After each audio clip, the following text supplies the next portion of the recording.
जब डंजियंस दिखाई दिए, हंटर्स बहुत ज्यादा कॉमन हो गए। आर्टिफिशियल अवेकनिंग के साथ जिसके पास इनफ मनी हो वो हंटर बन सकता था, इसलिए एकेडमीज हर जगह पॉपअप होने लगी। ज्यादातर इंसेनली एक्सपेंसिव थी, बिल्कुल अनरीचेबल लोगों के लिए, जैसे किमोजन। वो मॉन्स्टर हॉलर के तौर पर काम करता है, डेड कॉर्प्सेस ढोकर अपना गुजारा करता है। उसने ये काम पूरे 9 साल लगातार किया, हर एक पैसा बचाते हुए, सिर्फ एक चांस के लिए कि वो हंटर एकेडमी में एंटर कर सके। वो सपना एक ही पल में खत्म हो जाता है। हॉलिंग चेन स्नैप हो जाती है और एक मैसिव मॉन्स्टर कॉर्प्स उसके ऊपर गिर पड़ता है। वो हॉस्पिटल में जागता है, एक शैटर्ड लेग के साथ, एक ह्यूज मेडिकल बिल और उसकी पूरी सेविंग्स गायब। तभी अचानक उसका फोन लाइट अप होता है और एक नोटिफिकेशन आती है, एक ऐसी एकेडमी से जिसका नाम उसने पहले कभी नहीं सुना था, ट्रांसेंडेंट एकेडमी। प्राइस एग्जैक्टली उतनी ही होती है जितना पैसा उसके पास बचा है। खोने को कुछ नहीं होने की वजह से सियोजन साइन अप कर देता है। ट्रांसेंडेंट एकेडमी किसी नॉर्मल हंटर एकेडमी जैसी नहीं है। यहाँ डंजियन टैक्टिक्स या रैंकिंग थ्योरी नहीं सिखाई जाती। ये लोगों को ह्यूमन लिमिट से आगे जाने की ट्रेनिंग देती है, जहाँ कोई हंटर नहीं पहुंच सकता। यहाँ कोई क्लासरूम्स नहीं है, सब कुछ उसके फोन के थ्रू चलता है और हर लेसन उसके करंट स्टेट के हिसाब से अडैप्ट होता है। उसका मेंटोर डेली ट्रेनिंग असाइन करता है जिसे स्किप नहीं किया जा सकता। एकेडमी को फर्क नहीं पड़ता कि वो इंजर्ड है, टायर्ड है या ब्रोक है। अगर वो मूव कर सकता है तो उसे ट्रेन करना ही होगा। सबसे पहले मेंटल ट्रेनिंग आती है, मेडिटेशन, जो उसके माइंड और बॉडी को काम रहने के लिए फोर्स करती है। उसका बॉडी जितनी जल्दी रिकवर होने लगता है, वो उसके डॉक्टर को शॉक कर देता है। सिर्फ कुछ ही दिनों में वो ऑलरेडी हील हो जाता है और घर जा सकता है और फिजिकल ट्रेनिंग शुरू करता है।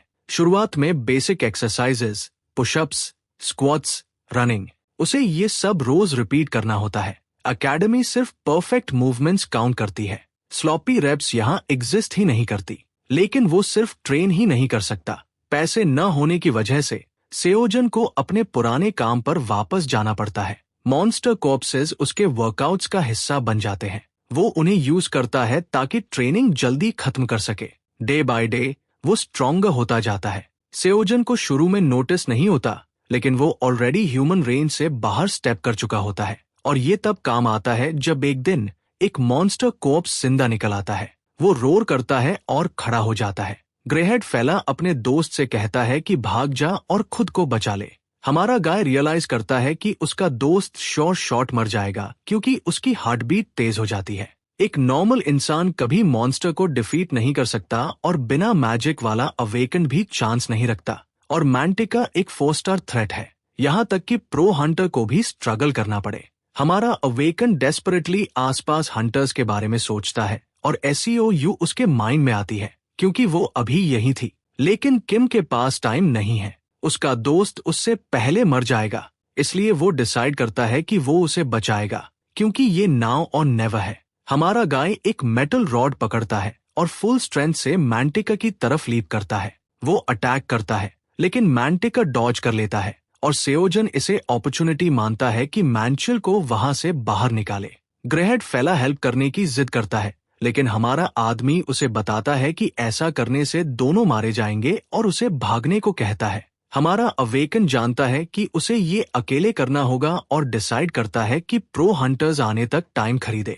डर के बीच जब वो डेस्परेटली सोचता है कि क्या करे, कोर्स की बातें उसके माइंड में इको करती है, याद दिलाते हुए कि वो यूनिवर्स है जो एक वर्ल्ड को देख रहा है, सोच रहा है कि वो कहाँ से आया और क्या है। ये सिद्धार्था के वर्ड्स है जो अचानक सो जून के डर से कांपते हुए माइंड को स्टिल कर देते हैं। फिर किरण के वर्ड्स उसके माइंड में आते हैं, कहते हुए कि अपने सेंसेस को जज बनने दो, और वो सक्सेसफुली मैंटिका का अटैक डॉज कर लेता है। हमारा फेलो अपने सेंसेस को कंट्रोल लेने देता है और जब उसे अटैक का ओपनिंग दिखता है वो सोचता है कि क्या उसे अटैक करना चाहिए और अगर हाँ तो कैसे। शॉन्ग अगला गाइड करता है जब उसे याद आता है कि माउंटेन प्लग करना सिर्फ स्ट्रेंथ की बात नहीं है बल्कि स्पिरिट की फोर्स की बात है। किम सियोजन बिलीव करता है कि वो कर सकता है या उसे करना ही होगा और रॉड को फुल रेजिलियंस के साथ स्मैश करता है, पूरी ट्रस्ट के साथ कि ये काम करेगा। यही है माउंटेन मूव करने की ताकत, the strength to plug mountain technique. उसी पल SEOU सीन पर रश करती है, सोचते हुए ये नॉइज क्या है। हमारा डूड स्टैगर हो जाता है जब उसे रियलाइज होता है कि ये काम कर गया और उसने मैंटिका को डिफीट कर दिया। इसी बीच चिरॉन्स, सेदार्था और एक्साइन जी के कोर्सेज की प्रोग्रेस 10, 2.6 और 13% बढ़ जाती है। सेओ सीन पर पहुंचती है और देखती है कि हमारा गाय, जो अभी हंटर भी नहीं है, एक स्टील बार से मॉन्स्टर को मार चुका है। सेओजिन दूसरी तरफ मैनुअल की तरफ दौड़ता है, कंसर्न में कि वो ठीक है या नहीं। ग्रेहेड डूड स्टन्ड है कि उसका दोस्त ये कैसे कर पाया। हमारा गाय एडमिट करता है कि वो वरीड था और सजेस्ट करता है कि वो हॉस्पिटल जाए क्योंकि उसे चोट लग सकती है। सुपरवाइजर स्वॉर्ड स्टार की ग्रैंड डॉटर के सामने सिचुएशन कवर करने की कोशिश करता है, ये मानते हुए कि बस एक छोटी मिस्टेक थी और सारे वर्कर्स हमारे फेलो को चेयर कर रहे हैं। तभी एसईओयू रियलाइज करती है कि उसे फाइनली सही स्टूडेंट मिल गया है। काम खत्म होने के बाद सब अपने घर लौट जाते हैं, इंक्लूडिंग सेओजन, जो अपने दोस्त को फिर से चेक कराने की याद दिलाता है। हमारा डूड अपने कोर्स प्रोग्रेस पर नजर डालता है जो लेसन से भी ज्यादा बढ़ गया था और एडमिट करता है कि एक्सपीरियंस सच में बेस्ट टीचर है। प्रॉब्लम यह है कि डंजन रेड्स के लिए टेम्पररी लाइसेंस पाने के लिए उसे हंटर एकेडमी में एनरोल होना होगा और ट्रांसेंडेंट एकेडमी काउंट नहीं होती। इसलिए वो सोचता है कि क्या उसे बस पैसे सेव करके रियल एकेडमी ज्वाइन करनी चाहिए। इसी सोच में डूबा हुआ एसईओयू उसे कॉल करती है, पूछते हुए कि क्या वो एक मोमेंट दे सकता है। हमारा डूड सस्पिशियस होकर उसकी तरफ देखता है और उसे पहले वाली हंटर के रूप में रिकॉग्नाइज करता है, सोचते हुए कि वो क्या चाहती है। एसईओ स्ट्रेट बात करने का डिसाइड करती है और पूछती है कि क्या वो उसके ग्रैंडफादर से मिलेगा। उसके सरप्राइज के लिए सेओजिन ऑलमोस्ट तुरंत रिफ्यूज कर देता है। नॉट इंटरेस्टेड, अटरली अस्टोनिश्ड, वो उसे रोकने की कोशिश करती है, जबकि वो बस घर जाना और अपने लेसन्स करना चाहता है। एसईओ पार्क इस धरती पर 31 साल से है और उन 31 सालों में किसी ने भी उससे कभी ऐसे बात नहीं की थी। आर अवेकंड उसकी बात सुनने के बाद पूछता है कि क्या उसका मतलब ये है कि वो चाहती है कि वो उस हंटर एकेडमी को ज्वाइन करे जो सिर्फ नाम की है और जिसमें कोई स्टूडेंट्स नहीं है। ये बात उसे सोचने पर मजबूर कर देती है कि ये बंदा आखिर है कौन जो अजीब एक्सरसाइज करता रहता है। और भले ही वो मैंटिकोर वीकन स्टेट में था, लगभग 2 स्टार थ्रेड के करीब, फिर भी ये फैक्ट चेंज नहीं होता कि उसने उसे आधा चीर दिया। ये डेफिनेटली दिखाता है कि उसे हंटर बनने में इंटरेस्ट है। सीओ क्लेम करती है कि उनके पास सब कुछ है, जिसमें ग्रेट फैकल्टीज वगैरह शामिल है, लेकिन बीच में ही कट हो जाती है जब सियोजन उसे बताता है कि उसे हंटर एकेडमी की जरूरत ही नहीं है। बी रैंक हंटर में डेस्परेशन बढ़ने लगती है और वो उसके ग्रैंडफादर को स्वॉर्ड स्टार टीचिंग ऑफर करती है। हालांकि हमारा ड्यूड इस ऑफर को भी पास कर देता है, जबकि प्रो हंटर्स इस मौके के लिए जान दे सकते थे। डेस्परेट हंटर ठान लेती है कि वो इसे ऐसे खत्म नहीं होने दे सकती और रिटन टेस्ट प्रपोज करती है, जिस पर किम कहता है कि वो ये खुद कर सकता है। फिर वो रेड्स ऑफर करती है ये सोचकर कि अगर वो रजिस्टर नहीं हुआ तो वो मिस आउट कर देगा, लेकिन हमारा ड्यूड बता देता है कि टेम्पररी सर्टिफिकेशन सिर्फ गवर्नमेंट अप्रूव्ड हंटरमीज ही इश्यू कर सकती है, जिस पर वो रिवील करती है कि वो गवर्नमेंट अप्रूव्ड है और क्लेम करती है कि वो सब सेट कर देगी ताकि वो ज्वाइन करते ही रेड कर सके। ये आखिरकार काम करता हुआ लगता है और सियोजन रुक जाता है, और जब वो ये देखती है तो वो डिक्लेयर करती है कि अगर उसे इंस्ट्रक्शंस नहीं चाहिए तो वो उसे अकेला छोड़ देगी। और सबसे बड़ा क्लिकबैट, वो क्लेम करती है कि वो उससे कभी भी पैसे नहीं मांगेगी। हमारा अवेकंड मानता है कि अगर वो उसकी बैक रब करेगी तो वो भी उसकी करेगा और उससे पूछता है कि बदले में वो क्या चाहती है। सीओ प्रपोज करती है कि प्रो हंटर एग्जाम तक वो उसकी एकेडमी के नाम के अंडर सारी एक्टिविटीज में पार्टिसिपेट करे और जहां भी जाए लोगों को बताए कि वो उसका स्टूडेंट है। सियोजन को ये ऑफर काफी अच्छा लगता है। ये उसकी सारी प्रॉब्लम्स एक साथ सॉल्व कर देता है और बेनिफिट्स कॉस्ट से ज्यादा है, लेकिन वो सोचता है कि वो उसमें इतनी इंटरेस्टेड क्यों है। पार्क सेओयान एडमिट करती है कि उसे उसमें पोटेंशियल दिखता है और पहली बार वो मुस्कुराता है, ये सोचते हुए कि वो दोनों एक दूसरे को यूज कर सकते हैं और फायदा उठा सकते हैं। वो दोनों हाथ मिलाते हैं और उन्हें लगता है कि वो एक दूसरे की मदद कर पाएंगे। अगले दिन मैंसेल हमारे ड्यूड को कॉल करता है और पूछता है कि क्या उसने सुपरवाइजर के बारे में किसी से कुछ कहा था, क्योंकि अब उनके पास नया सुपरवाइजर है। दूसरी तरफ किम को कल की सेओ यून के साथ हुई बातचीत याद आती है जब उसने उससे एक फेवर मांगा था कि वो उनकी कंपनी को बता दे कि उसे उनका सुपरवाइजर पसंद नहीं है और मॉन्स्टर्स वगैरह के साथ उस पर भरोसा न करें। उसे नहीं लगा था कि वो उसे ऐसे फायर कर देंगे, लेकिन वो अपने दोस्त से झूठ बोलता है कि उसने कुछ नहीं किया और सजेस्ट करता है कि शायद वो उस इंसिडेंट के बाद शर्म के मारे खुद ही रिजाइन कर गया होगा। मैंचेल को ये बात ज्यादा विश्वास योग्य नहीं लगती, लेकिन वो देखता है कि सब ज्यादा खुश है। वो उससे पूछता है कि क्या वो हंटर अकेडमी की तरफ जा रहा है, जबकि वो वहां पहुंच ही चुका होता है। हमारा ड्यूड देखता है कि सेओ यून पहले से उसका इंतजार कर रही होती है, उसके टेम्पररी लाइसेंस के साथ, जो वो उसे थमा देती है। वो थोड़ी देर के लिए परेशान हो रहा था, लेकिन ये देखकर कि उसने सच में कर दिखाया, उसे तसल्ली हो जाती है। वो अभी प्रो हंटर नहीं है, लेकिन ये पहला रियल स्टेप जैसा लगता है। इसके बाद वो पार्क से कहता है कि उसे डंजन रेड कैसे करनी है ये बताए, लेकिन वो उसे बताने के बजाय दिखाने का फैसला करती है और उससे पहले उसका वेपन चुनने को कहती है। पता चलता है कि उसने पहले से ही एक डंजन रिजर्व कर रखा था। वो डंजन पर पहुंचते हैं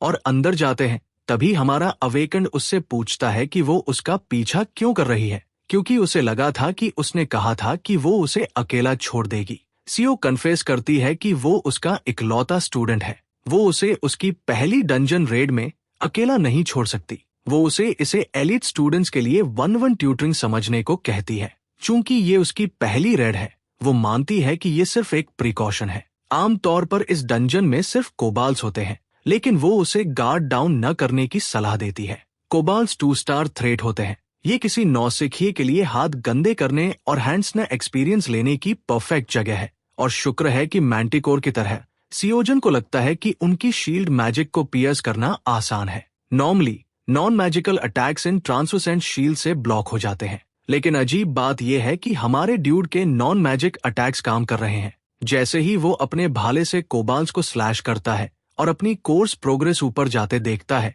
उसे बहुत खुशी महसूस होती है। भले ही ये मैंटिकोर जितना ज्यादा नहीं है, लेकिन सिर्फ 2 कोबाल्स के लिए ये काफी डैम गुड है। और सबसे अच्छी बात यह है कि वो डंजन रेड्स करके पैसे कमा सकता है। इस बीच सेओ यून उसे हैरानी से देखती है जब वो स्पीड बढ़ाने का सुझाव देता है। किम सियोजन को ये बिल्कुल किसी गेम में एक्सपीरियंस ग्राइंड करने जैसा लगता है। सेओ यून को शुरू से ही पता था कि हमारा अवेकन थोड़ा अजीब है, लेकिन डंजन रेड से लौटने के बाद से वो बस एक ब्लैंक स्क्रीन को घूरे जा रहा है। उसके पीओवी से स्क्रीन पूरी तरह ब्लैंक है और वो सोचती है कि वो कितने घंटों से उसे ऐसे ही देख रहा है। और ये सबसे बुरा हिस्सा भी नहीं है। बिना किसी ढंग की ट्रेनिंग के और अपनी पहली ही रेड में हमारा बंदा कोबाल्स को किसी 10 साल के वेटरन की तरह मार रहा है। वो फीस बचाने के लिए उन्हें खुद ही ढो रहा है और फिर से वही अजीब एक्सरसाइज कर रहा है। उसे एहसास होता है कि ज्यादा वक्त नहीं लगेगा जब उसके ग्रैंडफादर को पता चल जाएगा कि उसका एक नया स्टूडेंट है,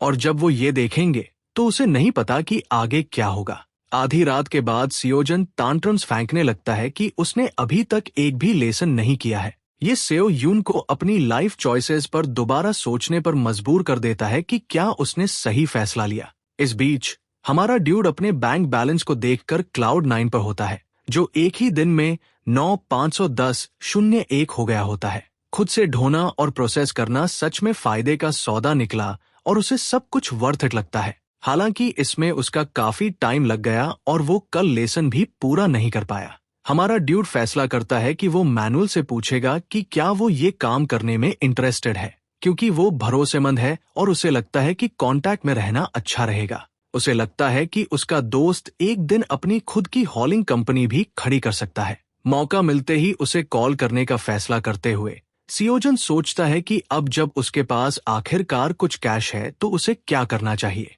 ज़ेब्रा क्रॉसिंग पार करते हुए वो सोचता है कि इसे सेव करे या किसी बेहतर चीज में लगाए। भले ही रेडिंग करना और पैसा कमाना सब बढ़िया है, लेकिन हमारा बंदा निराश है कि कोर्स प्रोग्रेस रेट वैसा नहीं है जैसा उसने उम्मीद की थी। उसे लगता है कि जरूर कोई तेज तरीका होगा और स्ट्रॉन्ग बनने का, बिल्कुल मंकी किंग जितना। अचानक उसे एहसास होता है कि पहले पैसे न होने की वजह से उसने उस कोर्स की बस एक झलक ही देखी थी, और अब जब उसके पास पैसे हैं वो बिना दूसरा सोचे उसे खरीदने का फैसला करता है। जैसे ही वो परचेज पर क्लिक करता है, कोर्स की फीस 27 बिलियन एक निकलती है। ये देखकर हमारा बेचारा बंदा सड़क के बीच में ही मेंटल ब्रेकडाउन कर लेता है, जबकि पास से गुजरते लोग उसे अजीब नजरों से देखते हैं। थोड़ा सुलगने के बाद वो तय करता है कि उस कोर्स की चिंता बाद में करेगा और अब गियर देखने का फैसला करता है। खुद से बुदबुदाते हुए वो सोचता है कि अगर कोर्स नोगो है तो कम से कम सही से इक्विप तो हो ही सकता है।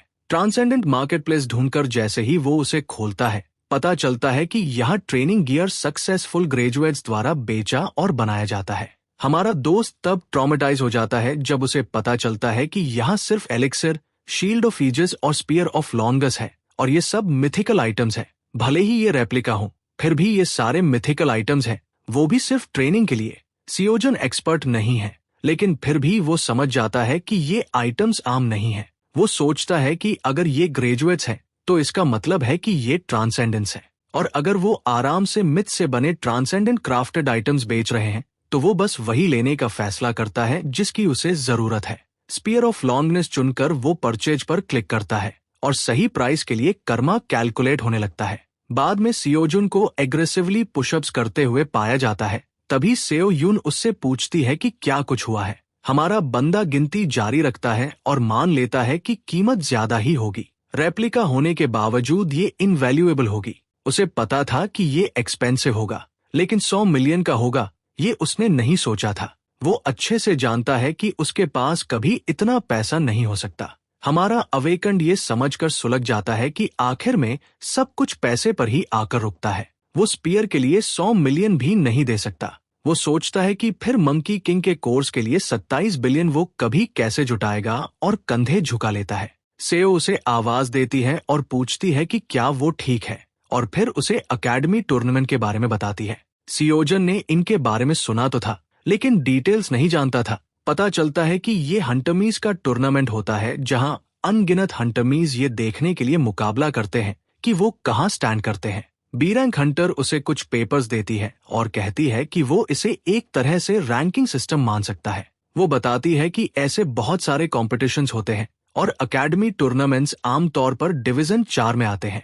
अगर सियोजन टूर्नी में अच्छा करता है तो उसे हायर डिविजन्स में जाने का मौका मिलता है, और इससे अकेडमी की प्रोफाइल और ऑफिशियल रिकॉग्निशन बढ़ती है। अकेडमी अपने बेस्ट प्रोस्पेक्ट्स उतारने में कोई कसर नहीं छोड़ती। हमारा बंदा सोचता है कि क्या वो ये सब इसलिए कह रही है ताकि वो ड्रीम अकेडमी को रिप्रेजेंट करे। वो हामी भरती है और वो कैलकुलेट करता है कि अगर वो अकेडमी टूर्नामेंट में हिस्सा लेता है तो उसकी कोर्स प्रोग्रेस शायद स्काईरॉकेट कर जाए। वो इसे एक्सपीरियंस ग्राइंड करने का एक और तरीका मानता है, इसलिए सियोजन मान जाता है। और जब वो सेओ को हैरान देखता है तो उसे याद दिलाता है कि यही तो उनका डील था। वो उससे पूछता है कि टूर्नामेंट्स कैसे होते हैं, और वो बताती है कि एग्जैक्ट डिटेल्स पहले रिलीज नहीं की जाती, लेकिन स्कोरिंग डंजन रेड्स और सिंगल कॉम्बैट दोनों का कॉम्बिनेशन होती है। और अब जब वो इस बारे में सोचता है तो उसे एहसास होता है कि उसने अब तक सिर्फ एक मैंटिकोर और कुछ कोबाल से ही लड़ाई की है। उसने कभी किसी दूसरे स्टूडेंट का सामना नहीं किया,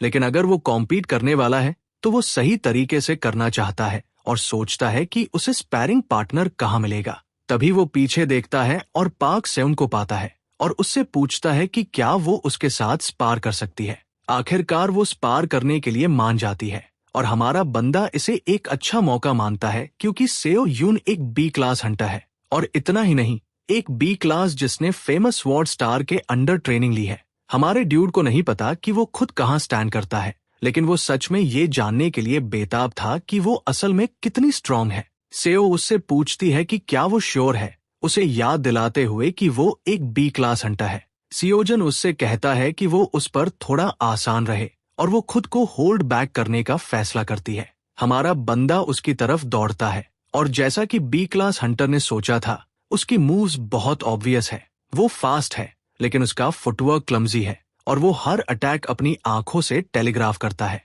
कोबाल्ट डंजन में उसने जो देखा था वो इम्प्रेसिव जरूर था, लेकिन वो मानती है कि स्टूडेंट तो स्टूडेंट ही होता है। उसे समझ नहीं आता कि वो इन अटैक से क्या करना चाह रहा है, इसलिए वो इसे खत्म करने का फैसला करती है। वो काउंटर अटैक करती है, लेकिन उसकी हैरानी का ठिकाना नहीं रहता जब हमारा अवेकंड एक मैजिकल स्ट्राइक को ब्लॉक कर लेता है, जबकि उसका वेपन उसके हाथ से उड़ जाना चाहिए था। उसकी तलवार उसकी गर्दन पर होनी चाहिए थी, और यही सब खत्म हो जाना चाहिए था। हमारा बंदा भारी सांस लेता है और कहता है कि अब होल्ड बैक ना करने का टाइम आ गया है। सेओ यून कंफ्यूज हो जाती है कि हो क्या रहा है, क्योंकि उसे सियोजुन के अटैक्स ज्यादा फास्ट और शार्प लगने लगते हैं। वो बिल्कुल एक अलग ही फाइटर जैसा है। इसी बीच कोस हमारे अवेकन के दिमाग में रिकॉल होता है। उसे गाइड करता है कि वो अपने अटैक्स को ऑब्वियस बनाए रखे, लेकिन साथ ही कुछ फेकआउट्स भी मिक्स करता रहे।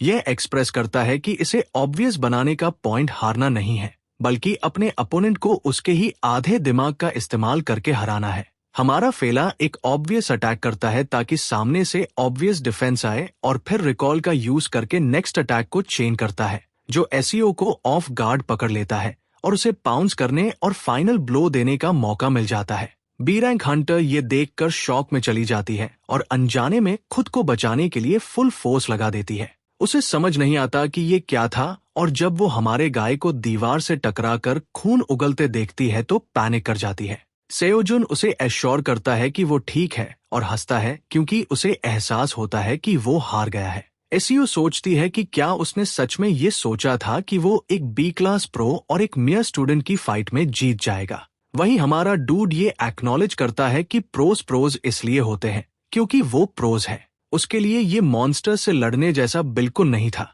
और उसे लगता है कि उसे अभी बहुत लंबा रास्ता तय करना है। तभी उसे कोर्स प्रोग्रेस इंक्रीज होने की नोटिफिकेशन मिलती है, बिल्कुल वैसे ही जैसा उसने उम्मीद की थी। इससे उसे समझ आ जाता है कि असल में सब कुछ एक्सपीरियंस गेन करने के बारे में ही है। वो सोचता है कि टूर्नामेंट तक उनके पास फ्री टाइम है या नहीं, और एसईओ यू से पूछता है कि क्या वो डंजन रेड्स के बीच स्पारिंग जारी रख सकते हैं। हमारे डूड को लगता है कि उसके साथ स्पारिंग करना उसके लिए वाकई बहुत हेल्पफुल था। वहीं एसईओ यू सोचती है कि वो उसे ऑलमोस्ट हट कर बैठी थी, फिर भी वो और चाहता है। वो अजीब है, लेकिन अब उसे पता है कि वो सीखने के लिए ईगर है, तो उसे कोई दिक्कत नहीं।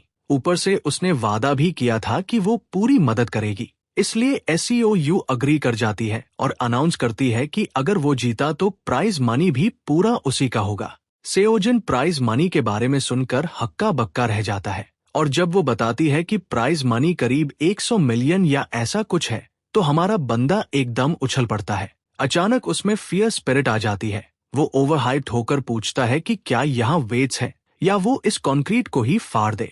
सेन अपनी एकेडमी को डिस्ट्रॉ होते देख ट्रॉमेटाइज्ड हो जाती है, जबकि हमारा डूड हाथ में कंक्रीट का टुकड़ा लेकर वर्कआउट शुरू कर देता है। बी रैंक हंटर सोचती है कि वो आखिर कर क्या रहा है, और वो उसे अश्योर करता है कि सब फाइन है और उसे थैंक यू भी कहता है। 2 हफ्ते बाद टूर्नामेंट डे आ जाता है। एक ह्यूज क्राउड जमा होता है जब एक लड़का अरीना में पहुंचता है और उसे क्राउड उसकी उम्मीद से कहीं ज्यादा बड़ा लगता है। वो खुद से बुदबुदाता है कि अवेकेंड लोग काफी नॉर्मल होते हैं, लेकिन फिर भी हंटर्स को आपस में लड़ते देखना रेयर है। उसे यकीन है कि यहाँ गिल्ड्स, मर्सनरीज और गवर्नमेंट एजेंसीज के स्काउट्स भी होंगे। लोग उसे जज करते हैं और सोचते हैं कि उसका कैरेक्टर क्लासिक एक्सपोजिशन वाला है और क्या वो बस खड़ा होकर मोनोलॉग ही देगा। डायरेक्शंस पूछकर वो कंटेस्टेंट रूम तक पहुंचता है और इतने सारे लोगों को देखकर इंटिमिडेटेड महसूस करता है। सोचता है कि क्या उसे इनके बीच से होकर चलना पड़ेगा। वो बाकी कंटेस्टेंट्स के फैंसी वेपन्स और उनके ह्यूज कॉन्फिडेंट बॉडीज को देखता है। वो सबको नोटिस करने में लगा होता है, ये रियलाइज करते हुए कि ये हर एकेडमी के बेस्ट ऑफ द बेस्ट है। तभी उसकी नजर किम सियोजन पर पड़ती है, जिसके पास एक डिंकी वेपन है, जैकेट को स्ट्रैप की तरह यूज कर रहा है और फोन देख रहा है। लड़का बाकी कंटेस्टेंट्स को गॉसिप करते सुनता है, जो हमारे फेलो के बारे में बातें कर रहे होते हैं कि ये स्क्रैप कौन है और किस एकेडमी से आया है। उन्हें लगता है कि ये यहाँ तक पहुंचाने वाले लाइफ डिसीजंस पर पछता रहा होगा। वहीं हमारा अवेकन जज करता है कि कम से कम धीरे बोल सकते थे और फिर भी अपने लेसन्स पर फोकस करने का फैसला करता है। कंटेस्टेंट्स ब्लैंक स्क्रीन देखते हुए उसे मजाक उड़ाते हैं और बिलिटल करते हैं, लेकिन वो लड़का हमारे डूड को अपने जैसा पाता है, बिल्कुल वैसा जैसे नए स्कूल में जब फोन देखने का नाटक करते हो ताकि कुछ करने को मिले। वो दर्द लड़के ने झेला है और मान लेता है कि सेओजून भी उसकी तरह अकेला है। लड़के की किंड्रेड सोल हमारे गाय की तरफ बढ़ती है और खुद को मिंगी ली के रूप में इंट्रोड्यूस करती है। मिंगी ली एक 19 ईयर ओल्ड अवेकन है। सेओजून भी अपना परिचय देता है और सोचता है कि मिंगी शायद हाई स्कूलर होगा क्योंकि वो यंग लगता है। मिंगी उसके बगल में बैठता है और डायोकिल जैंग की तरफ इशारा करता है, जो क्वेल एकेडमी का राइजिंग स्टार है। टिपिकल पावर क्लास है, एक्स यूज करता है और चाओलमान से बहस में लगा है। हाइपर फोकस्ड मिंगी आगे बढ़ते हुए मिंट एकेडमी के चेलमन ली के बारे में बताता है, जिसका unique twin dagger fighting style है। वही सेओजिन आंखें सिकोड़ता है क्योंकि उसने ये इन्फॉर्मेशन मांगी नहीं थी और रियलाइज करता है कि ये जरूर एक्सपोजिशन कैरेक्टर है। हमारा डूड मान लेता है कि उसे इन सब के बारे में काफी कुछ पता है और ली बताता है कि वो अच्छी खासी रिसर्च करता है। जब डैकियल और चैलमन बहस में लगे होते हैं तब रेवेनेंट एकेडमी का जून ह्यून ली उन्हें चुप करा देता है। कहता है कि उनकी यैपिंग इरिटेटिंग है। सब एकदम शांत हो जाते हैं और पता चलता है कि जुनान उसकी एकेडमी का भी और इस टूर्नामेंट का भी नंबर 1 है। टर्न्स आउट वही विनर है और भले ही वो कॉम्पीट नहीं करना चाहता था क्योंकि ये उसके लेवल से नीचे था। मिंगी गैस करता है कि जरूर कुछ हुआ होगा। फिर वो सेओजन से पूछता है कि क्या उसने स्वॉर्ड स्टार के बारे में सुना है और बताता है कि रूमर है कि उसकी ग्रैंड डॉटर ने उसे रिक्रूट करने की कोशिश की थी। ये सुनकर हमारा डूड दंग रह जाता है, जबकि मिंगी आगे बताता है कि जून वॉन ने उसे मना कर दिया था स्वॉर्ड स्टार की ग्रैंड डॉटर को। हमारा गाय इसे आसानी से इमेजिन कर सकता है। वही जून ह्यून फ्रस्ट्रेटेड हो जाता है कि वो इन लो लाइव्स के साथ फंसा है और गुस्से में ट्रैश बिन को किक कर देता है। अगर उसके अंकल की रिक्वेस्ट न होती कि उसे ऊपर भेजा जाए तो वो यहाँ आता ही नहीं। वो सोचता है कि इस ट्रैश हीप के टॉप पर होने का क्या फायदा जब कोई परवाह ही नहीं करेगा कि वो जीता या नहीं। अगर उसे पता होता कि ये सब ऐसा निकलेगा तो वो SEOU का ऑफर एक्सेप्ट कर लेता। एक वर्थलेस एकेडमी ही सही, कम से कम वो स्वॉर्ड स्टार की ग्रैंड डॉटर तो थी। उसे लगता है कि वो उससे कुछ हासिल कर सकता था और फिर जब वो यूजलेस हो जाती तो छोड़ देता। तभी अचानक वो किम सियोजिन को अपनी तरफ घूरते हुए देखता है और सोचता है कि ये स्क्रब उसे क्यों देख रहा है। मिंगी हमारे गाय को बताता है कि जून ह्यून उनकी तरफ देख रहा है, जबकि वो खुद सोच रहा होता है कि अगर वो बंदा SEOU के लिए रिक्रूट करने लायक है तो उससे लड़कर उसे कितना कोर्स प्रोग्रेस मिलेगा। अनाउंस किया जाता है कि पहला राउंड जल्दी शुरू होने वाला है और सारे कंटेस्टेंट्स को रेडी होने के लिए कहा जाता है। SEOU ने पिछले 2 हफ्तों में चिरॉन्स और शियांग्स कोर्सेज पर 30% हिट करने की कोशिश की है। ऐसा नहीं है कि इससे वो इंस्टेंट स्ट्रॉन्ग हो गया, लेकिन हर कदम पर उसे फर्क महसूस होता है। बाकी लोग उससे ज्यादा एक्सपीरियंस हो सकते हैं, लेकिन वो गैप क्लोज कर रहा है।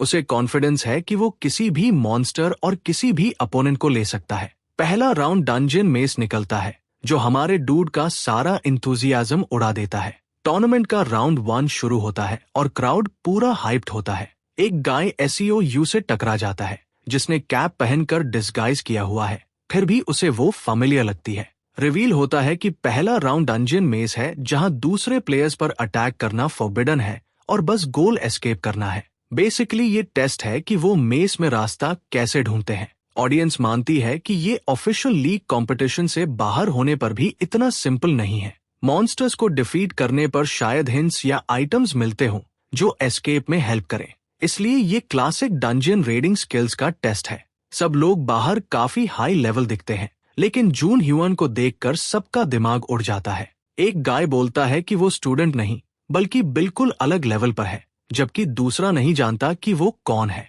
सबको यकीन है कि जून ह्यून पूरा टूर्नामेंट जीतने वाला है। SEOU सोच रही होती है कि वो यहाँ क्यों है। तभी वो गाय घूमता है और वो जल्दी से अपना चेहरा हाथों से ढकते हुए दूसरी तरफ मुड़ जाती है। उसे पता है कि अगर पहचान ली गई तो वो चुपचाप ऑब्जर्व नहीं कर पाएगी। वो होप करती है कि सियोजिन ठीक हो, जबकि वो दीवार को अपने स्पेयर से जैब कर रहा होता है और रियलाइज करता है कि वो दीवारों के आर पार नहीं जा सकता। हमारा फेलो गैस करता है कि मेज सॉल्व करने के अलावा कुछ नहीं किया जा सकता और चलते हुए दीवार पर अपना हाथ स्लाइड करता है। अगर उसे पहले पता होता कि ऐसा होने वाला है तो वो थीसिस लेसन ढूंढता, क्योंकि उसे लगता है मेज सॉल्विंग के टिप्स जरूर रहे होंगे। थीसियस, मिथोलॉजिकल हीरो जिसने मिनाटोर को मारा और लैबिरिंथ से निकला।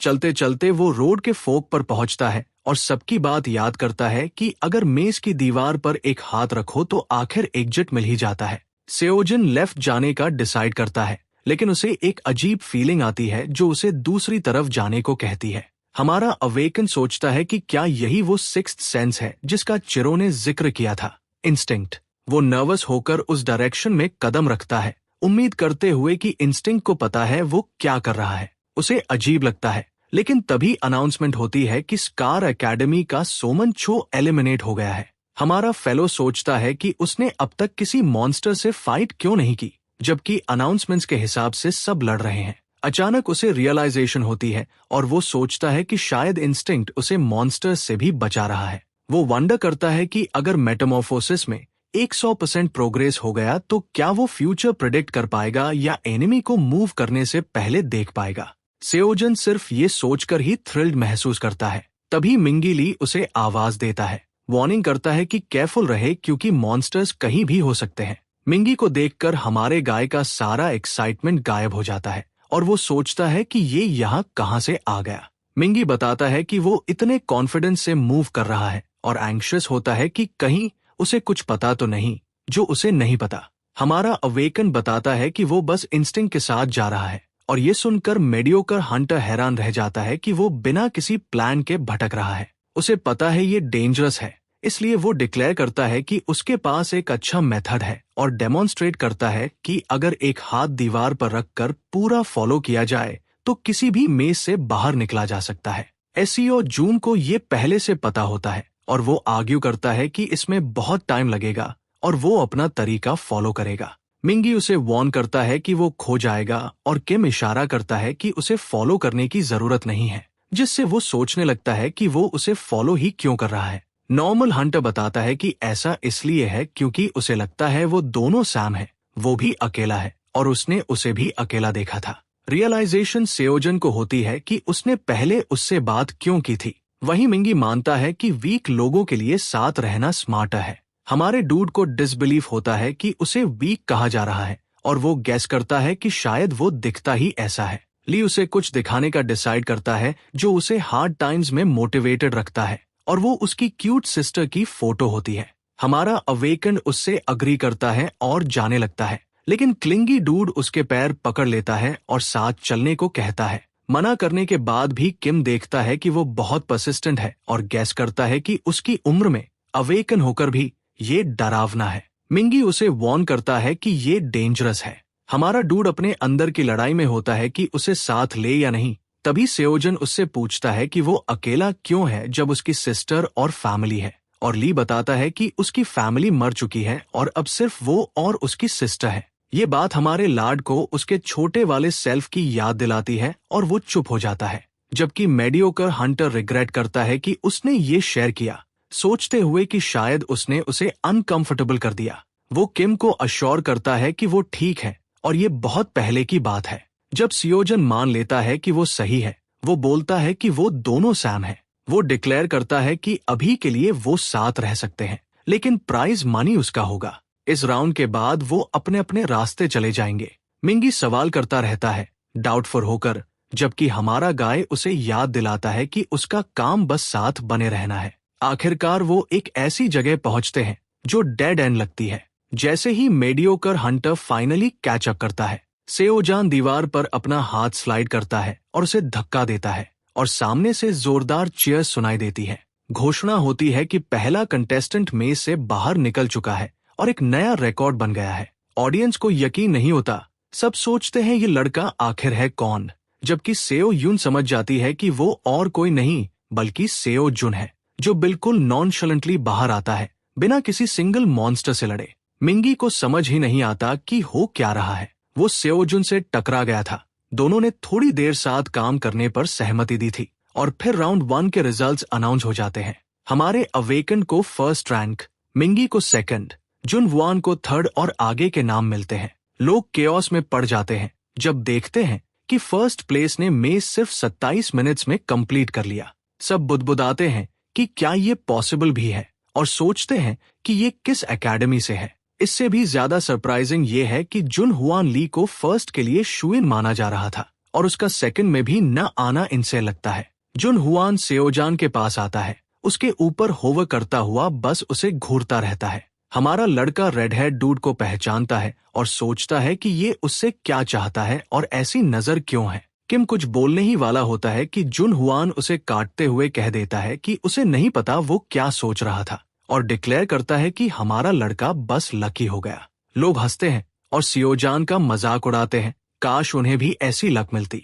हमारा बंदा लोगों की बातों को इग्नोर करके वापस अपनी लेसन्स पर ध्यान देने का फैसला करता है। बाद में रिवील होता है कि किम का मुकाबला क्वेल एकेडमी के एज जायंट दियोकिल जांग से है, जिसे फैंसी टेक्निक के सामने ब्रिक वॉल जैसा बताया जाता है। डियोकिल मानता है कि उसके अपोनेंट को लक से फायदा मिला था और सोचता है कि अब उसके सामने उसकी लक खत्म हो जाएगी। मैच शुरू होता है और फाइट की घोषणा होते ही डियोक्सिल सेओजुन की तरफ झपटता है, ये कहते हुए कि वो दिखाएगा कि उसकी लक को कहाँ ठूंस सकता है, जबकि किम स्मर्क करता है और लड़ने के लिए तैयार हो जाता है। इसी बीच वेटिंग रूम में मिंगी सोचता है कि उसका दोस्त ठीक रहेगा या नहीं, लेकिन अपने अपोनेंट को देखकर उसे लगता है कि उसे खुद की चिंता करनी चाहिए। उसका अपोनेंट निकलता है जॉन हुआन, और ये जानकर उसका पूरा शरीर कांप जाता है। उसे वो शब्द याद आते हैं कि उसने अभी तक फाइट नहीं की है, और वो सोचता है कि हार मान ले, फॉरफिट कर दे या पूरी ताकत से लड़े, कौन जानता है क्या हो सकता है। ली अपनी मुट्ठियां भींच लेता है जब उसे एहसास होता है कि सिर्फ जुनान ही नहीं बल्कि डियो और चाओल मैन भी हैं, जो सब फेमस एकेडमी से हैं। उसे लगता है कि उनके जैसे लोगों के सामने कोई चांस नहीं रखता, और जब वो सोच ही रहा होता है कि फॉरफिट करने में देर तो नहीं हो गई, तभी वो अनबिलीवेबल देखता है। अनाउंस किया जाता है कि जो टूर्नामेंट अभी शुरू हुआ था उसका विनर पहले ही तय हो चुका है, और वो है ड्रीम एकेडमी का किम सियोजान। वेटिंग रूम में हम जुन वुआन और मिंगी को देखते हैं। मिंगी अपनी सीट पर हिलता है और उछलकर कहता है कि वो रेडी है, जबकि रेड हेयर डूड गुस्से में दांत पीसता है। एक ब्लैक फ्लैश में रेफरी आता है और सेकंड राउंड की डिटेल्स अनाउंस करता है। रिवील होता है कि ये 1-on-1 टूर्नामेंट होगा, और चूंकि ये डिवीजन 4 कंपटीशन है, कोई मैजिक वेपन्स अलाउड नहीं है, लेकिन मैजिकल स्ट्रेंथ बूस्ट्स की परमिशन है। रेफरीज को अथॉरिटी है कि अगर कोई कंपेटिटर आगे फाइट करने में असमर्थ हो जाए तो वो फाइट रोक सकते हैं। सियोजान कैलकुलेट करता है कि 32 लोग राउंड 1 पार कर चुके हैं, तो 16 मैचेस होंगे। वो ब्रैकेट्स के बारे में सोच ही रहा होता है कि एक प्लेयर रेफरी को बुलाकर फॉरफिट करने की बात कह देता है, जिससे वो स्टन रह जाता है। इसी दौरान सियो यून राहत की सांस लेती है, क्योंकि थोड़ी देर पहले उसने हमारे बंदे को बुलाया था और ऑलमोस्ट पहचानी जा गई थी। वो इतनी शॉक थी कि खुद को संभाल ही नहीं पाई, क्योंकि किसने सोचा था कि वो फर्स्ट आएगा। इसलिए बीरांग हंटर शांत होने के बाद वापस जाने का फैसला करती है। बैटिंग विंडो के पास बातचीत सुनकर उसे पता चलता है कि लोग सोच रहे हैं कि 32 लोग राउंड में गए थे, तो फिर सेमीफाइनल्स इतनी जल्दी कैसे आ गए। रिवील होता है कि बाकी सबने फॉरफिट कर दिया। एक गंजा बंदा कहता है कि कोई फायदा नहीं, क्योंकि जैन ह्यूअन ली जीतेगा, और सोचता है कि कौन इतना बेवकूफ होगा जो किसी और पर बेट लगाए। तभी एक आदमी सूटकेस लेकर आता है और डिक्लेयर करता है कि वो किमोजन पर 1 बिलियन बेट करेगा, जिससे वहां मौजूद सब लोग शॉक में पड़ जाते हैं और सोचते हैं कि क्या ये आदमी सीरियस है। लोग उसे समझाने की कोशिश करते हैं कि हमारा बंदा बस लकी है और ड्रीम एकेडमी नाम की किसी नोबडी स्कूल से है। सियोन उस आदमी को देखती है और सोचती है कि आखिर ये है कौन। दूसरी तरफ वेटिंग रूम में प्लेयर्स फॉरफिट करते दिखते हैं, और मिंगी धीरे से कहता है कि डिवीजन 4 में ये कॉमन है, क्योंकि बिग एकेडमीज के स्टूडेंट्स हमेशा डोमिनेट करते हैं। ये भी रूमर्स हैं कि जुन हुआन कॉन्टेस्ट हो या ना हो, कभी होल्ड बैक नहीं करता। मिंगी सोचता है कि ये सिर्फ डिवीजन 4 टूर्नी है, इसके लिए सीरियसली हर्ट होना वर्थ नहीं है। इतने स्ट्रॉन्ग लोग हैं कि शायद वो बिग एकेडमी विंस के लिए स्पीड बम्प्स बनकर रह जाएंगे, इसलिए फॉरफिट करना बेटर ऑप्शन है। और इसी तरह आखिर में सिर्फ 5 लोग बचते हैं। पहला मैच सेओजुन और डियोकिल के बीच, दूसरा मैच जैन ह्यूआन और मिंगिली के बीच, और चाओलमैन डिफॉल्ट से आगे बढ़ जाता है। किम राउंड 1 में फर्स्ट आया था, इसलिए वो सोचता है कि अगर वो एक और मैच जीत गया तो क्या पूरा टूर्नी लॉक हो जाएगा। तभी वो मिंगी को डर से कांपते हुए देखता है और कारण पूछता है, तो मिंगी हमारे अवेकन से सवाल करता है कि मैचेस शुरू होने वाले हैं, फिर भी वो नर्वस क्यों नहीं है। जब जुन हुआन उसका अपोनेंट है, सेओजान कहता है कि उसने उससे अभी तक फाइट भी नहीं की और वो पहले से हारने की प्लानिंग कर रहा है। मिंगी कहता है कि उसका हारना ऑलमोस्ट सर्टन है, जबकि हमारा बंदा उसे बस फॉरफिट करने को कहता है। मेडियोकर हंटर बताता है कि वो ऐसा भी नहीं कर सकता। तभी रेफरी आकर स्टेडियम में फर्स्ट मैच के लिए सेओजिन और डियोकल को बुलाता है। हमारा बंदा खड़ा होता है और मिंगी को सलाह देता है कि या तो फॉरफिट कर दे या पूरा दम लगा दे, और कौन जानता है क्या हो जाए। ली उसे पकड़कर पूछता है कि क्या उसे चिंता नहीं है, और किम रिवील करता है कि वो बस ये सोच रहा है कि इससे उसे कितने एक्सपीरियंस पॉइंट्स मिलेंगे। होस्ट तिर्जाडी एकेडमी टूर्नामेंट के सेकंड राउंड की अनाउंसमेंट करता है और कंटेंडर्स को इंट्रोड्यूस करता है। New dungeon mess record holder और मिस्टीरियस न्यूकमर किम सियोजिन। हमारा बंदा फील करता है कि ये लोग इसे काफी हाइप कर रहे हैं। डो क्योल एग्रेसिवली सेओजान की तरफ लीप करता है और एक पावरफुल अटैक करता है, लेकिन हमारा लड़का उसे आसानी से डॉज कर लेता है। होस्ट डिक्लेयर करता है कि लगता है ये यहाँ सिर्फ लक से नहीं पहुंचा। डियोक्यल हैरान होता है कि इस लड़के में ऐसा क्या है, वो खुद को मारने जैसा ट्राई कर रहा है अटैक लैंड करने के लिए और कुछ भी काम नहीं कर रहा। गुस्से में आकर वो अपनी मैजिक इन्फ्यूज्ड एएक्स निकालता है और चैलेंज करता है कि देखता है क्या वो इसे भी डॉज कर पाएगा। उसकी सरप्राइज के लिए हमारा अवेकेंड अपनी स्पीयर से उसकी एएक्स को उड़ा देता है। डियो कॉल कांपता है और जमीन पर गिर पड़ता है।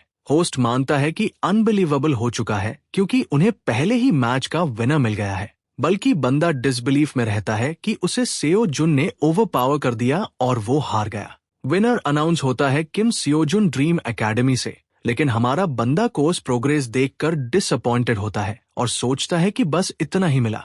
उसका पूरा पॉइंट रैपिड कोर्स प्रोग्रेस करना था और इतने सारे फोर्फिट्स के कारण उसे सिर्फ 2 मैचेस ही मिले। फ्री पास के रिमेनिंग डेज टिक डाउन होते देख हमारा लड़का रियलाइज करता है कि उसके पास वेपन्स खरीदने और पास रिचार्ज करने के लिए इनफ मनी नहीं होगी। अब उसके पास सिर्फ एक चॉइस बचती है, प्राइज मनी जीतना। मिंगी की आवाज उसकी ट्रांस तोड़ती है, जो उसकी स्ट्रेंथ को लेकर बहुत एक्साइटेड है। सेओजान उसे बताता है कि उसने कभी कहा ही नहीं था कि वो वीक है। तभी रेफरी आता है और कंटेस्टेंट्स जून ह्यूअन और मिंगी ली को मैच 2 के लिए आगे आने को कहता है। एरोगेंट डूड बाहर जाते हुए मेडियोकर फेला से टकरा जाता है। वो किम को कॉल आउट करता है और याद दिलाता है कि उसने कैसे कहा था कि वो दोनों सैम है। वो रिवील करता है कि उसे शुरू से ही उसके बारे में कुछ अलग लगा था, जैसे किनशिप या कुछ और देवकों को हराते देखकर मिंगी एडमिट करता है कि उसे ऐसा लगा जैसे वो खुद जीत गया हो। वो मानता है कि चीजें कभी उसके पक्ष में नहीं जाती और वो सेओजान जितना स्किल्ड या स्ट्रॉन्ग नहीं है, लेकिन वो ऐसा इंसान बनना चाहता है जिस पर उसकी छोटी बहन गर्व कर सके। रेफरी उसे कॉल करता है, किम उसे गुड लक विश करता है और डिक्लेयर करता है कि वो उसे फाइनल में देखेगा। स्टेडियम में मिंगी खुद को अश्योर करने की कोशिश करता है कि वो ये कर सकता है, डीप ब्रेथ्स लेते हुए। तभी जून ह्यूअन उसे चुप रहने को कहता है। उसे इस लड़के की हर चीज पैथेटिक लगती है और इससे भी ज्यादा कि वो इस जोक टूर्नामेंट का हिस्सा है। रेफरी मैच शुरू होने से पहले रूल्स फिर से बताने की घोषणा करता है। जून ह्यूअन मेडियोकर हंटर को घूरता है जो डर से कांप रहा होता है और रेडहेड सिर्फ देखकर ही समझ जाता है कि वो बस प्रे है जो डिवार होने का इंतजार कर रहा है। उसके जैसे एपेक्स प्रेडेटर के लिए ये ओवरकिल है। उसे लगता है कि मिंगी को पता भी नहीं है कि वो उसके सामने आने के लिए कितना लकी है और वो इन्फर करता है कि उसे पहले ही विनर डिक्लेयर कर देना चाहिए था, बजाय इसके कि वो खुद को इस कॉन्टेम्प्टेबल गार्बेज के सामने लोअर करे। एरोगेंट ब्रैट मिंगी को स्वॉर्ड पोजीशन करते देख शॉक्ड रह जाता है कि वो ट्राई भी कर रहा है। वो सोचता है कि क्या उसे लगता है कि वो उसके खिलाफ चांस रखता है और रेफरी से होल्ड अप के बारे में पूछता है। रेफ उसे बताता है कि जल्द ही अनाउंसमेंट होगी। तभी होस्ट कंटेस्टेंट से पूछता है कि क्या वो रेडी है।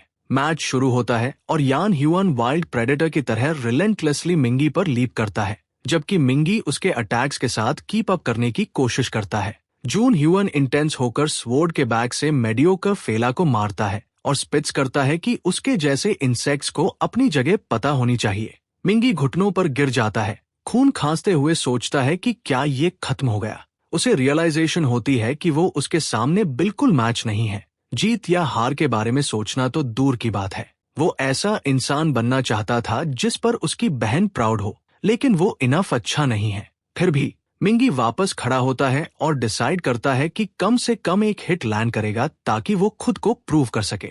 आखिर में रेवेनेंट एकेडमी का जून ह्यूअन ली विनर होता है, जो किसी के लिए सरप्राइज नहीं है। लोग उसके बारे में बुदबुदाते हैं, जबकि वो कट चीक के साथ ब्लैंक फेस्ड खड़ा रहता है। रेडहेड डिसबिलीफ में होता है कि एक लूजर उसे हिट कर पाया और वो लोगों को ये कहते सुनता है कि ऐसे लूजर के खिलाफ तो आसान होना चाहिए था, और वो गेस करते हैं कि ली इतना बड़ा डील नहीं है। जून ह्यूअन इन्फ्यूरिएटेड हो जाता है कि लोग उसे डाउन प्ले कर रहे हैं और वो फोर्फिट डिक्लेयर कर देता है। ये कहते हुए वो मिंगी को हिट करता है और बोलता है कि इस गटर ट्रैश टूर्नामेंट में और गोदम फेलियर्स की इस डिवीजन में होना इंसल्ट है। रेफरी उसे रोकने की कोशिश करता है और वार्न करता है कि मैच खत्म हो चुका है और अगर वो नहीं रुका तो उसे डिस्क्वालिफाइड कर दिया जाएगा। जून ह्यून याद दिलाता है कि उसने ऑलरेडी फॉरफिट कर दिया है और पूछता है कि क्या वो ही अकेला है जिसे हंटर्स का कॉस्प्ले करते इन कॉकरोचेस से डिस्कस्ट नहीं हो रहा। वो मिंगी के सिर पर पैर रखता है और उसे क्रश करता है।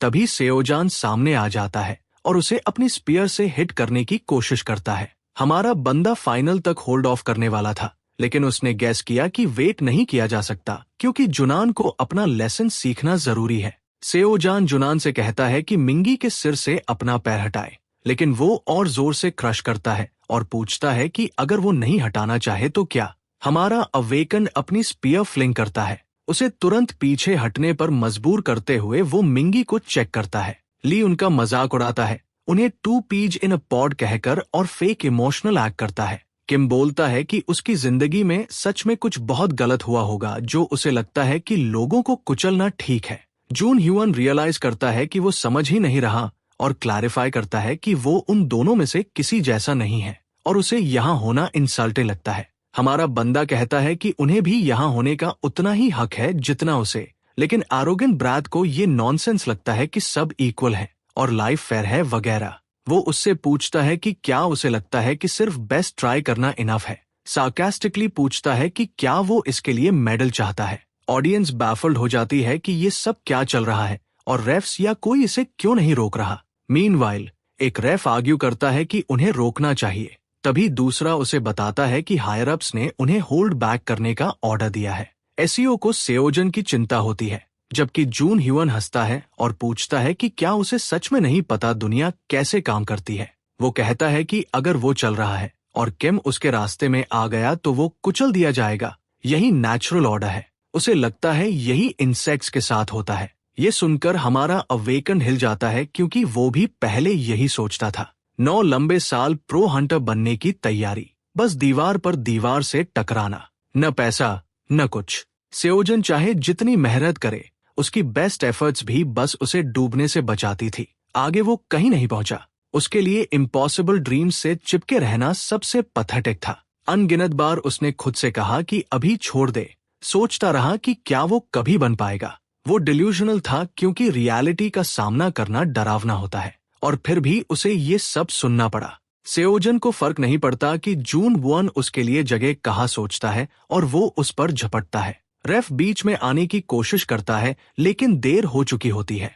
रेडहेड डूड साई करता है, सोचते हुए कि वो सच में पागल हो गया है। एक इंटेंस फाइट होती है और किम रियलाइज करता है कि वो स्ट्रॉन्ग है और अब समझता है कि लोग उसे इतना हाइप क्यों कर रहे थे। उसने कभी डाउट नहीं किया था कि वो डीकेल को हरा देगा, लेकिन अब उसे डाउट हो रहा है। हमारा अवेकन नेगेटिव थॉट्स झटक देता है, जानते हुए कि ऐसे सोचकर टाइम वेस्ट नहीं कर सकता। इसलिए वो फ्लो के साथ जाता है और इंस्टिंक्ट फॉलो करता है। नतीजतन सियोजुन अपनी स्पीयर से जुनान को हिट कर देता है, जबकि रेफ उन्हें रोकने की कोशिश करता है। एरोगेंट बास्टर्ड जानता है कि वो प्रेडेटर है, प्रे पर रेन करता है, लेकिन सियोजुन की आंखें उसे चीरती हुई देख वो स्कॉफ करता है। वो सोचता है कि ये वीकलिंग प्रेडेटर जैसी आंखें कैसे रख सकता है, फिर गैस करता है कि कोई भी लुक मिमिक कर सकता है। हमारा बंदा जून वैन का अटैक ब्लॉक कर लेता है और लगता है कि लड़ाई के साथ साथ वो बेहतर होता जा रहा है। रेडहेड डूड सोचता है कि क्या वो इमेजिनेशन है या वो सच में बेटर हो रहा है, जैसे किसी कब से रेसलिंग करना जो लाइन बनता जा रहा हो। ली के लिए लास्ट स्ट्रॉ ये होता है कि सियोजन उसे फेंड ऑफ कर देता है, इसलिए वो गुस्से में ऑरा स्वॉर्ड निकाल लेता है। ऑरा स्वॉर्ड देखकर हमारा बंदा जान जाता है कि वो इसे रोक नहीं पाएगा, मैजिक के बिना नहीं। रेफ सख्ती से जॉन ह्यून को रुकने की वार्निंग देते हैं। लोग उनकी तरफ दौड़ते हैं। सियोजन जानता है कि उसे पूरी ताकत से डॉज करना होगा, भले ही उसका दिमाग कह रहा है डॉज करो, वो करना नहीं चाहता। जैसे इसे डॉज करना उसके अब तक के सारे एफर्ट को फेंक देना होगा। उसी पल हमारे अवेकन के दिमाग में शंग वायु के वर्ड्स गूंजते हैं। उसने कहा था कि उसके एक स्टूडेंट ने पूछा था कि अगर फाइट पहले से हार चुके हो तो एनिमी कैंप में अकेले क्यों घुसे।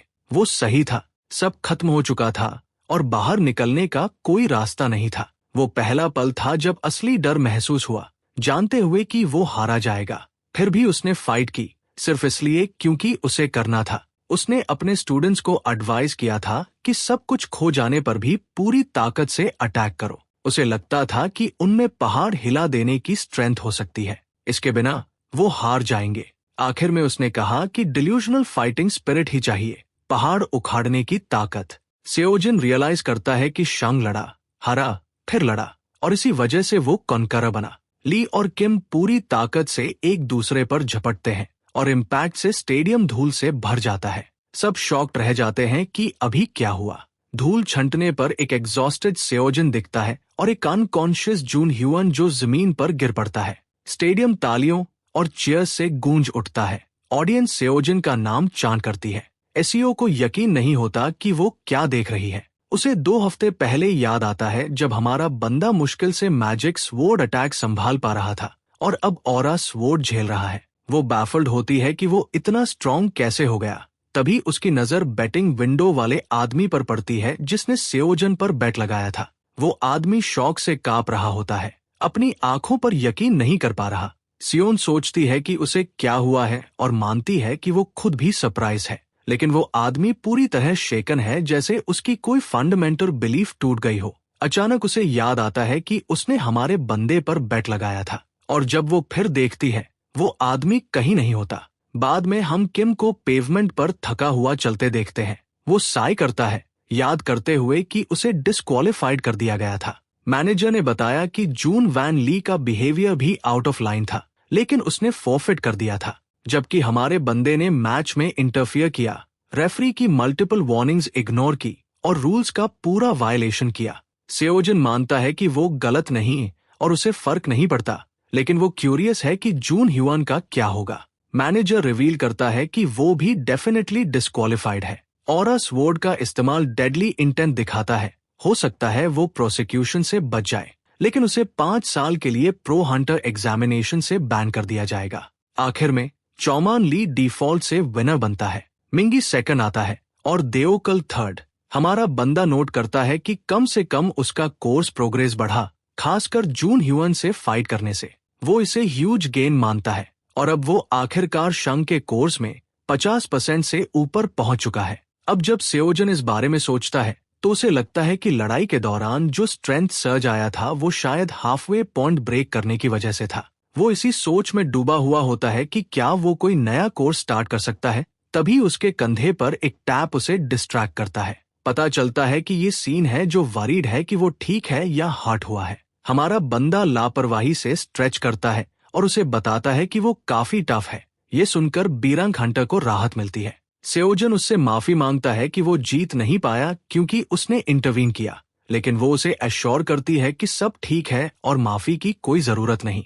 बल्कि वो उससे पूछती है कि क्या वो ठीक है, क्योंकि वो प्राइज मनी को लेकर काफी एक्साइटेड था। उसी पल हमारे बंदे को रियलाइजेशन हिट करता है और वो इस बात पर टैंट्रम करने लगता है। वो लॉन्ग गिनर्स की स्पीयर और कोर्सेज रिन्यू करने की सोच में इमोशनल ब्रेकडाउन में चला जाता है। सियन क्यूरियस हो जाती है कि वो पैसे से क्या करने वाला था और किम उसे बताता है कि एक वेपन था जिस पर उसकी नजर थी। हमारा अवेकेंड खुद को संभालता है ये सोचकर कि ठीक है, भले ही वो डिसअपॉइंटेड है, लेकिन अगर उसने इंटरवीन नहीं किया होता तो ज्यादा रिग्रेट करता। उसे लगता है कि पैसा किसी न किसी तरह मैनेज हो जाएगा। तभी अचानक मिंगी आ जाता है सेओजन को बुलाते हुए और पूछता है कि क्या वो जा रहा है। बीरैंग हंटर अपनी पहचान छुपाने के लिए कैप झुका लेती है, जबकि मिंगी हिम्मत जुटाकर कहता है कि वो उम्मीद करता है कि एक दिन वो हमारे बंदे जैसा बन सके। किम कुछ पल के लिए स्पीचलेस रह जाता है और फिर कहता है कि ये टफ हो सकता है, जिससे दोनों सरप्राइज हो जाते हैं। सेओजून जानता है कि आज के समय में मिंगी के पास प्रो हंटर बनने के लिए जरूरी चीजें नहीं हैं। वो मानता है कि कोशिश करने से कुछ भी इम्पॉसिबल नहीं है, लेकिन रियलिटी अक्सर ड्रीम्स के रास्ते में आ जाती है। हमारा बंदा कहता है कि वो अभी यंग है और बहुत सी दूसरी चीजों में अच्छा बन सकता है और उसे डिस्करेज न होने की सलाह देता है। मेडियोकर बंदा मान लेता है कि वो सही है और क्लियर करता है कि उसका मूड खराब करने का इरादा नहीं था, बस टेंस माहौल महसूस करके बाय कहना चाहता था। मिंगी सेओजन को हर चीज के लिए थैंक्स कहता है और जैसे ही मुड़कर जाने लगता है, हमारा बंदा उसे इंस्ट्रक्ट करता है कि वो किसी की भी एडवाइस न सुने कि वो क्या कर सकता है या नहीं, यहाँ तक कि उसकी खुद की भी नहीं। वो कहता है कि उसमें स्किल की कमी है और ये फैक्ट है और लोग उसे बताएंगे कि वो नहीं कर सकता, ये नहीं होगा। लेकिन किम उसे याद दिलाता है कि ये उसकी जिंदगी है, किसी और की नहीं, और अगर वो करना चाहता है तो उसे करना चाहिए, बस यही। मिंगी रोते हुए पलटता है उसके जाने के बाद SEOU एडमिट करती है कि हमारा बंदा सरप्राइजेस से भरा है और लगता है कि उसने एक नया फैन बना लिया है। लेकिन हमारा अवेकेंड उसे याद दिलाता है कि उन्हें फैंस नहीं, स्टूडेंट्स चाहिए, और उसे रिग्रेट होता है कि उसने मिंगी को ड्रीम एकेडमी के बारे में नहीं बताया। दूसरी तरफ सियोन चमक उठती है ये रियलाइज करके कि उसने वी कहा और सेओजन के लिए वेपन खरीदने की ऑफर करती है, जिससे वो डिसबिलीफ में चला जाता है। वो उसे स्कॉलरशिप समझने को कहती है और बताती है कि उसे अपने ग्रैंडफादर के थ्रू एक अच्छी जगह पता है। हमारा बंदा अग्री करता है और उसे वार्न करता है कि उसका टेस्ट एक्सपेंसिव है। इसी बीच एक आदमी जोर से अंदर आता है और पूछता है कि मास्टर अंदर हैं क्या।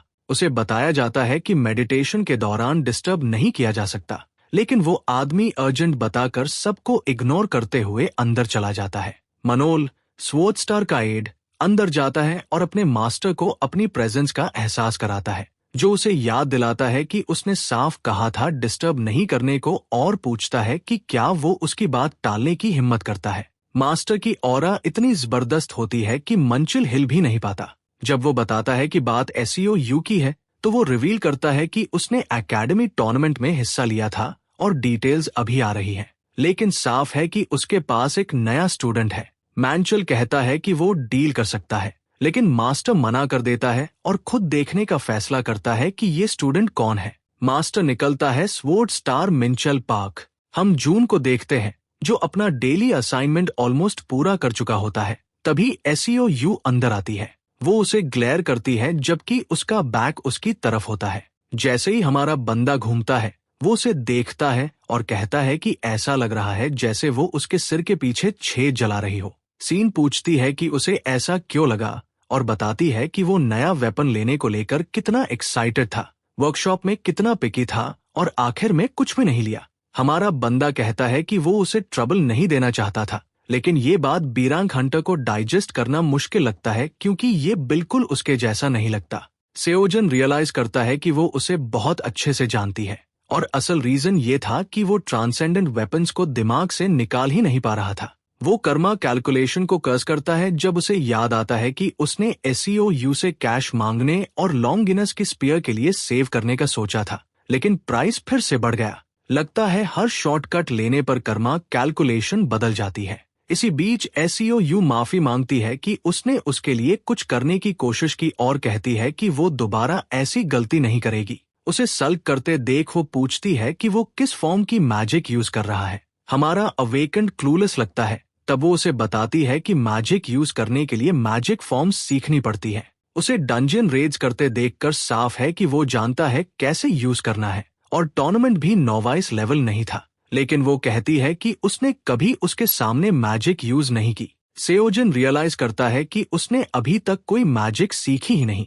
मैजिक फॉर्म्स दरअसल मैजिक यूज करने की टेक्निक्स का कलेक्शन होती है। हर किसी की अपनी मेथड्स होती है, बेसिक से लेकर एडवांस तक। हर हंटर एकेडमी अपनी पेटेंटेड मैजिक फॉर्म्स सिखाती है। हमारा बंदा याद करता है कि फेमस एकेडमी जाने के लिए सेव करने की एक वजह यही थी। वो SEOU से पूछता है कि क्या वो यहाँ स्वॉर्ड स्टार मैजिक सिखाती है, लेकिन वो लगभग तुरंत मना कर देती है, कहती है कि ये स्ट्रिक्टली फॉरबिडन है। सेओजुन गेस करता है कि अगर ऐसा होता तो यहाँ बाहर लाइन लगी होती। फिर भी बीरैंक हंटर उसे अपनी बनाई हुई मैजिक फॉर्म सिखाने की ऑफर देती है। ये सुनकर हमारा बंदा शॉक्ड रह जाता है, जबकि SEOU कहती है कि उसे टीचिंग मेथड्स में हमेशा इंटरेस्ट रहा है और पूछती है कि वो इतना सरप्राइज्ड क्यों लग रहा है। किम हकलाते हुए मानता है कि वो कूल है, लेकिन अंदर से वो जानता है कि शायद वो स्वॉर्ड स्टार लेवल का नहीं है। फिर भी उसे पता है कि मैजिक फॉर्म्स हंटर्स के लिए जरूरी होते हैं, और जून ह्यूअन से लड़ाई ने साफ कर दिया कि मैजिक न जानना कितना बड़ा डिसएडवांटेज है। हमारा बंदा सोचता है कि क्या उसे अब मैजिक कोर्स ज्वाइन कर लेना चाहिए, और हिसाब लगाता है कि क्या वो इतना लोड संभाल पाएगा। सियोजान के चेहरे पर थोड़ा फरोड एक्सप्रेशन आता है जब वो सोचती है कि क्या उसका अपना मेथड होना इतना सरप्राइजिंग है। आखिर में वो ये मान लेती है कि शायद उसे इंटरेस्ट नहीं, और उसे अकेला छोड़कर ट्रेन करने का फैसला करती है। सियोजान उससे पूछता है कि वो कहाँ जा रही है, और वो बताती है कि उसके पास बहुत काम है। लेकिन हमारा फेला उसे इतना जानता है कि समझ जाता है कि वो बिजी नहीं है और उसका मजाक उड़ाता है। बी रैंक हंटर को गुस्सा आ जाता है और वो उसे बोलती है कि जब वो ना हो तो बस लॉकअप कर देना। हमारा अवेकन उसे रीअश्योर करता है कि वरी मत करो और उसके जाने के बाद फिर से सोचने लगता है कि उसे कौन सा कोर्स लेना चाहिए। वही दूसरी तरफ SEOU अकेडमी से एम्बैरेस्ड होकर बाहर निकलती है क्योंकि असल में उसके पास करने को कुछ भी नहीं था। सेओजून आखिर में इंस्ट्रक्टर मर्लिन का मैजिक वाला कोर्स चूज करता है, जहां वो बताता है कि दुनिया को कॉज एंड इफेक्ट के स्ट्रिक्ट रूल्स कंट्रोल करते हैं, लेकिन फिर भी ऐसे मेथड्स एग्जिस्ट करते हैं जो उन रूल्स को फ्लिप और ट्विस्ट कर सकते हैं, और वही मैजिक है। हमारा बंदा सिर हिलाता है और मर्लिन की बात समझने की कोशिश करता है, लेकिन वो इतना लॉस्ट है कि उसे ये सिद्धार्था के कोर्स जितना ही खराब लगता है। जब मर्लिन समझाना बंद करता है और स्टूडेंट्स को खुद ट्राई करने के लिए एनकरेज करता है, तभी एक डेली असाइनमेंट का नोटिफिकेशन पॉपअप होता है और सेओजन डिसाइड करता है कि वो ट्राई करेगा। उसे लगता है कि कैरिन के लेसन्स की वजह से ये डूएबल होना चाहिए। हमारा बंदा मैजिक सेंस तो करता है, लेकिन उसे समझ नहीं आता कि उसे शेप कैसे करे। सोचते हुए कि कहीं वो गलत अप्रोच तो नहीं कर रहा, उसे मर्लिन के वर्ड्स याद आते हैं कि मैजिक असल दुनिया और इमेजिनेशन की दुनिया को कनेक्ट करने के बारे में है। इंस्ट्रक्टर उसे बताता है कि जो वो अपने माइंड्स आई में देखता है, उसे बाहर की दुनिया में पुल करना है और रियलिटी पर अपनी विल इम्पोज करनी है। यही है वो ऑसम पावर जो नथिंग से समथिंग बनाती है।